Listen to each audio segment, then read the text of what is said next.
Il vous est avantageux que je m'en aille, car si je ne m'en vais pas, le consolateur ne viendra point à vous.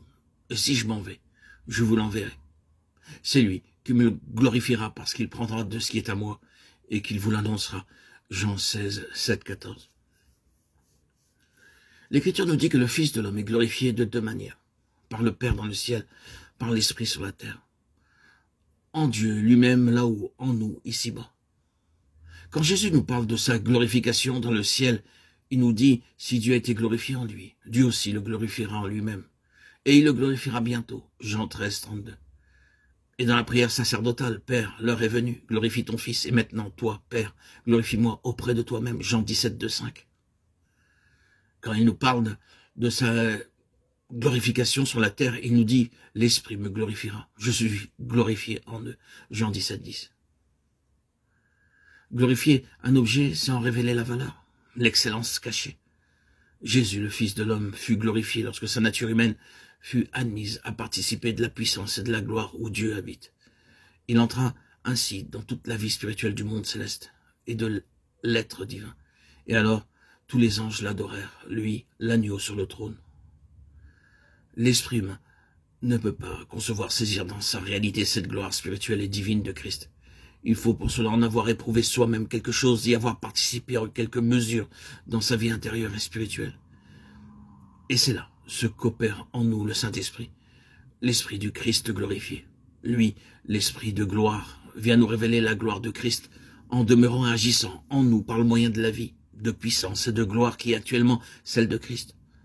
Et tout en nous, la révélant ainsi à nous-mêmes. Il la manifeste aussi en nous à tous ceux qui auront des yeux pour la discerner. Le Fils ne cherche point sa propre gloire, Jean 8, 50. Dans les cieux, c'est le Père qui le glorifie, et sur la terre, c'est l'Esprit qui le glorifie dans notre cœur. Pour que l'Esprit pût ainsi glorifier Christ, il fallait d'abord que Christ quittât ses disciples. Ceux-ci ne pouvaient pas le posséder à la fois en chair et en esprit. Sa présence corporelle faisait obstacle à sa présence spirituelle. Ils durent donc être séparés du Christ, qu'ils avaient eu avec eux pour pouvoir recevoir en eux, par le Saint-Esprit, le Christ glorifié. Christ lui-même a dû abandonner la vie qu'il avait ici-bas pour pouvoir être glorifié, soit dans les cieux, soit en nous. De même, nous aussi, si nous voulons réaliser que l'Esprit glorifie Christ en nous, nous devons renoncer au Christ que nous avions connu jusqu'à là, à la mesure de vie spirituelle que nous avions premièrement reçue. Je suis convaincu que c'est précisément là ce que beaucoup de chers enfants de Dieu ont encore à apprendre. Il faut qu'ils en viennent à saisir et comprendre la signification de ces mots. Il nous est avantageux que je m'en aille.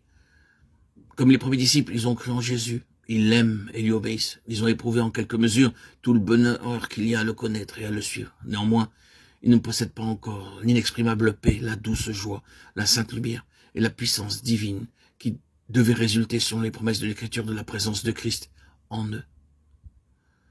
De temps en temps, sans doute, ils ont été puissamment secourus et bénis, soit dans le secret de leur chambre, soit par l'influence bienfaisante de quelques amis chrétiens, soit par le moyen de la prédication, de la prière. Christ, alors, leur devenait très précieux et cher.